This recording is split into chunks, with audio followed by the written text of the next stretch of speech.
Una, empleyado.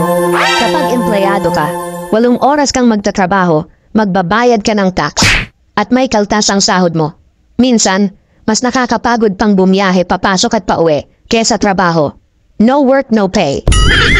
Pangalawa, tupad.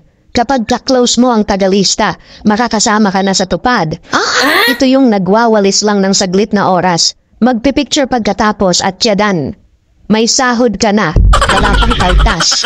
Minsan makikita mo pang kasama yung tropa mong hindi naman ang wuwalis sa bahay nila.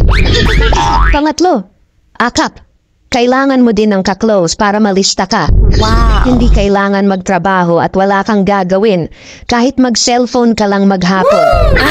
Ito yung pipila ka lang saglit at tiyadan. May pera ka na at wala pang kaltas. Wow. Ganito na ang sistema ngayon. Wow! Sana all!